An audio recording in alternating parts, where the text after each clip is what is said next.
After the mini late model exhibition, which was honestly pretty slick to see, we rolled into the second feature of the night, the Net Positive Pool Services Cup Series. The SRI Pole Award went to Andrew Hale, laying down a 12.188. Quick time, but with the invert, it put Austin Allen and Jimmy Allen up front. Showalter starting right behind them. And man, what a start. The Allen boys launched like they're drag racing at C-Max. Austin holding the top spot early. Hale wasting no time, though. He and Showalter dogfight for second, trading sliders like they're coupons at Dollar General. Eventually, Hale takes control and says, yeah, this is my race now. Yeah, until the clown showed up. 66 card of Joe Hughes absolutely sends it into the 107 of David Marin, and Patrick Fields like, thanks boys, I'll take the escape route. Caution came out because Hughes tried a slider that wasn't even close. Like, my man, you're not Steph Curry. Stop pulling up from half court. On the restart, Hale takes the bottom, Allen on the top with Murphy and Showalter in row 2. Austin Allen tucks into second while the mid-pack goes bananas. 3 wide, sometimes 4, used. Thomas Markham, Dean Wyrick, Alfredo Hidalgo, Jimmy Allen, Patrick Field, Curtis Markham. It was chaos, but somehow they kept it clean. 3 wide, 4 wide. It looked like the January 6 footage. Nobody knew where the hell they were going, but they were sure as hell committed. And don't forget the pothole off of turn 2. Watching these guys dodge it was hilarious. Looked like they were avoiding potholes on I-85, swerving all over. Honestly, props to the back of the field. A lot of cucumbers back there, but they raced hard and actually made it fun to watch. Up front, Hale was in control, but the race for second, Austin Allen, Jeremy Murphy, and Robert Showalter was the show. Crossovers, sliders, giving each other an inch. Eventually, Showalter fought his way into second, putting pressure on Hale as the laps wound down. And then, 5 to go restart. Hale low, Austin Allen up high, Showalter and Murphy in row 2. Green flies, Hale rockets away, but Austin's hanging tough. Mid-pack, straight up mayhem. 3 wide, 4 wide, cucumbers everywhere, and I swear half those guys were praying, please don't hit me. And then Ryan Morgan spins off turn 2. Boom, caution. Here we go, green-white checkered time, and you knew it was about to get spicy. On the restart, Hale launches clean. Murphy slices into second while Showalter and Thomas Markham battle for third. Across the line, Hale takes the win, at least for now, with Murphy second and Showalter third. Yeah, tire sample pending, and let's be real, in DNQ, a tire sample is like a pregnancy test after spring break. You might think you're good, but that little stick could change your whole life.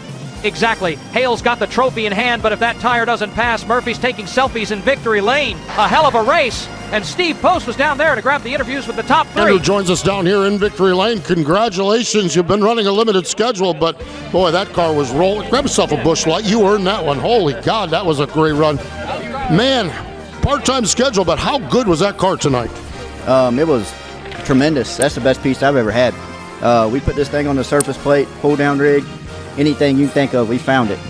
You found it, no doubt about it. What's that like to be out there leading and know you have the caution coming up and a couple other restarts at the end of it? How nerve-wracking is that? I didn't even know when the caution was coming. The scoreboard wasn't working.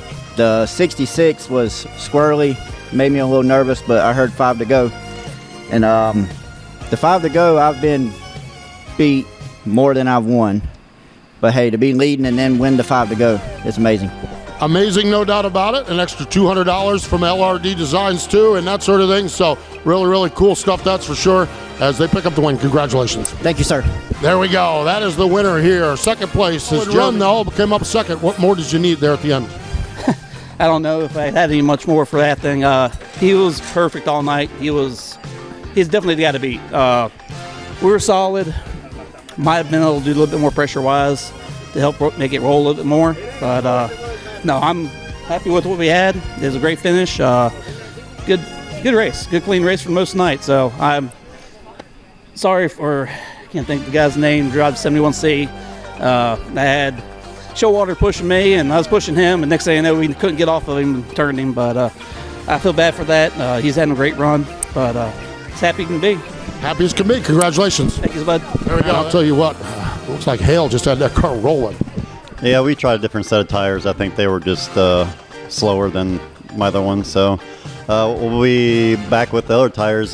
These new ones weren't the way to go tonight. So I don't know. We'll see. I've lost it many times in the tech shed. Let's see if he can pass tech. So see what happens with it. The old good original Millbridge Speedway. I know we run the short track, the Darlington track, the road course. What's it like to run here on the old original racetrack?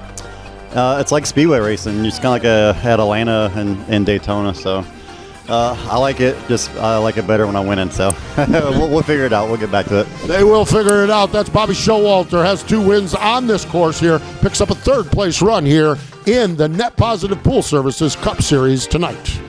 Tire sample pending. Andrew Hale takes the win tonight. That's back-to-back strong runs for him. And remember, tire sample pending. Jeremy Murphy right there in second. He's been consistent all year, and tonight was no different. Robert Showalter grabs 3rd. The veteran, steady as always, showing why he's still one of the guys to beat. Thomas Markham in 4th, not bad. He actually kept it clean for once, which is a shocker. Brandon Hughes rounds out the top 5. Dude's running on fumes in the wallet, but somehow still brings home solid results. Dean Wyrick 6th, Curtis Markham 7th. The Markham family reunion out here again. Yeah, and Alfredo Hidalgo in 8th, Austin Allen 9th, Jimmy Allen 10th. Feels like we're reading off a Charlotte phone book with all these family names. Richard Reeves in 11th, RC Tony 12th, Stephen Herring 13th. Look, those guys were all in the blender mid-pack, 3 wide, 4 wide, somehow didn't junk all their stuff. David Marin in 14th, Joe Hughes 15th, Matt Field 16th, and Ryan Morgan rounds it out in 17th, 3 laps down. Full field, plenty of storylines, and Hale your provisional winner, at least until that trip through Tech. And when the dust settled, on the big track, the President's Trophy, the award that goes to the best driver across the layout, belonged to Robert Showalter. The guy has been around forever, and he showed once again that experience counts when you've got to wrestle these things on the long course. Yeah, Showalter might not be the flashiest guy, but you put him on a big track and suddenly he's like Tom Brady with a steering wheel. Not retiring, still collecting trophies and making the young guys hate their lives. Look, this is the same guy who can barely figure out Facebook Marketplace, but he figured out how to wheel it better than anybody tonight. Robert Showalter is your President's Cup champ. Bow down, peasants. Showalter takes it by 545 points, comfortably ahead of Murphy and Jimmy Allen. That's the President's Cup for 2025, and he earned every bit of it.